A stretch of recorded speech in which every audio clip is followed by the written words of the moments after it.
ଯୀଶୁଖ୍ରୀଷ୍ଟଙ୍କ ମା ଥିଲେ ମରିୟମ। ଯୀଶୁଖ୍ରୀଷ୍ଟଙ୍କ ଜନ୍ମ ଏହିଭଳି ହୋଇଥିଲା।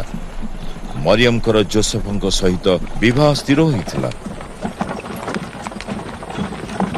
କିନ୍ତୁ ବିବାହ ପୂର୍ବରୁ ଜଣାପଡ଼ିଲା ଯେ ମରିୟମ ପବିତ୍ର ଆତ୍ମାଙ୍କ ଶକ୍ତି ବଳରେ ଗର୍ଭବତୀ ହୋଇଛନ୍ତି।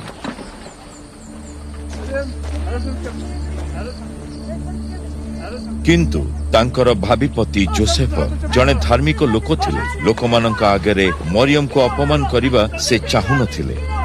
ସେ ତାହାଙ୍କୁ ଛାଡ଼ପତ୍ର ଦେବା ପାଇଁ ଗୋପନରେ ଯୋଜନା କଲେ। କିନ୍ତୁ ଯୋସେଫ ଯେତେବେଳେ ଏକଥା ଭାବୁଥିଲେ, ସେତେବେଳେ ସ୍ୱପ୍ନରେ ଦର୍ଶନ ପାଇଲେ ପ୍ରଭୁଙ୍କର ଜଣେ ଦୂତ ତାହାଙ୍କ ପାଖକୁ ଆସି କହିଲେ, ହେ ଦାଉଦଙ୍କ ସନ୍ତାନ ଯୋସେଫ, ତୁମ୍ଭେ ମରିୟମକୁ ଆପଣା ସ୍ତ୍ରୀ ରୂପେ ଗ୍ରହଣ କରିବାକୁ ଭୟ କର ନାହିଁ, କାରଣ ତାହାଙ୍କ ଗର୍ଭରେ ଥିବା ଶିଶୁଟି ପବିତ୍ର ଆତ୍ମାଙ୍କର। ମରିୟମ ପୁତ୍ର ସନ୍ତାନଟିଏ ଜନ୍ମ ଦେବେ। ତୁମ୍ଭେ ତାହାଙ୍କ ନାମ ଯୀଶୁ ରଖିବ, କାରଣ ସେ ନିଜ ଲୋକମାନଙ୍କୁ ସେମାନଙ୍କ ପାପରୁ ରକ୍ଷା କରିବେ। ଭବିଷ୍ୟତ ବକ୍ତାଙ୍କ ମାଧ୍ୟମରେ ପ୍ରଭୁ ଯାହା କହିଥିଲେ ତାହା ସଫଳ କରିବା ନିମନ୍ତେ ଏହା ଘଟିଲା। ଜଣେ କୁମାରୀ କନ୍ୟା ଗର୍ଭବତୀ ହୋଇ ପୁତ୍ର ସନ୍ତାନଟିଏ ପ୍ରସବ କରିବେ। ଲୋକେ ତାହାଙ୍କ ନାମ ଇମାନୁଏଲ ଦେବେ। ଇମାନୁଏଲର ଅର୍ଥ ପରମେଶ୍ୱର ଆମ୍ଭ ସହିତ ଅଛନ୍ତି। ଯୋସେଫ ନିଦରୁ ଉଠି ପ୍ରଭୁଙ୍କ ଦୂତ ତାହାଙ୍କୁ ଯେଉଁଭଳି ଆଦେଶ ଦେଲେ ସେହିପରି କଲେ।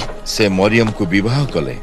କିନ୍ତୁ ମରିୟମ ପୁତ୍ର ସନ୍ତାନକୁ ଜନ୍ମ ନ ଦେବା ପର୍ଯ୍ୟନ୍ତ ସେ ତାହାଙ୍କ ସହିତ ସହବାସ କରିନଥିଲେ। ଆଉ ଯୋସେଫ ପୁଅଟିର ନାମ ଯୀଶୁ ରଖିଲେ।